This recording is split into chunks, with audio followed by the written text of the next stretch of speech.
PowerPoint charts, our adventure continues with the California State University system, taking a look at some enrollment, admittance, retention rates.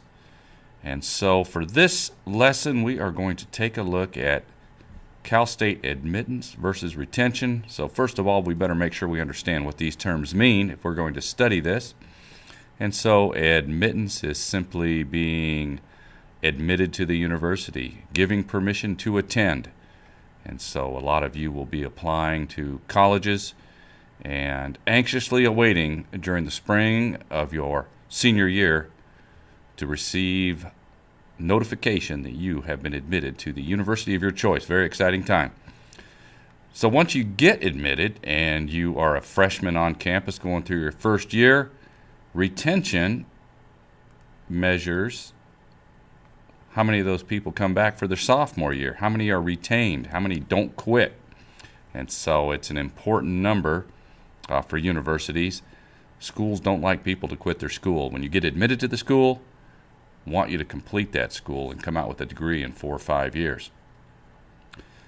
So we're going to take a look at these in terms of percentages. Your final chart is going to look something like this. This is just the basic version of it. And of course, you're going to experiment again, like we learned in those lessons 2 and 3, with the different formats, different colors and such, and how we take a look at those numbers. But this is just the basic format that you're going to have, and we're just going to take a look at some of the schools that are fairly popular with our Tule Lake High School students. We have students going to Cal Poly, San Luis Obispo, Fresno, Sacramento, Humboldt, and of course, within our service area is Chico. All of these are fine institutions, and the only one I have not had a chance to tour is Sacramento. But I have been to every other one of these and would recommend all of those. Certainly not a bad choice in that bunch. So let's make sure we understand what this means. Let's take a look real quickly at our data table. In fact, I'm going to put this up because this is the information you are going to need to create this assignment. So here we go. Let's just make sure we understand. So here's our categories for our different schools: freshman retention and admittance. So let's take a look here at, let's say, Fresno.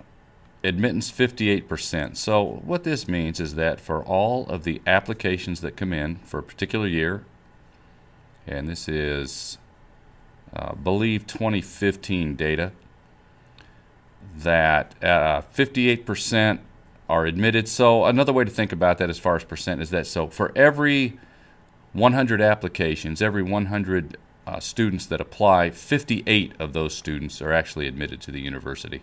So the lower this number, the more selective or the more difficult it is to get into that particular school.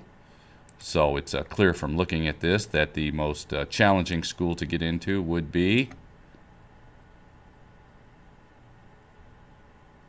look for the lowest number, yes, Cal Poly San Luis Obispo. So that's telling you that for every 100 applications, only 31 students are actually admitted to the school. And then also here, if we're looking at freshman retention rate, this is what percentage of those students actually return to the school after completing their freshman year. And so a university would be interested in a larger number because you want to retain as many of those students as possible. Don't like dropouts. Don't want to do that. So we want a larger number here, and so you would take a look and go, well, which one of these schools then would have the highest retention rate or maintain their student population having come in as a freshman? And so here you've got Cal Poly at 92%, and then on the lower end, Humboldt at 78%. And so during class, we'll do a little analysis, and we'll talk about these numbers and take a look at our chart, and so that we can give some meaning to this and find out what story the graph is telling us, and perhaps it's just giving us an invitation for further research.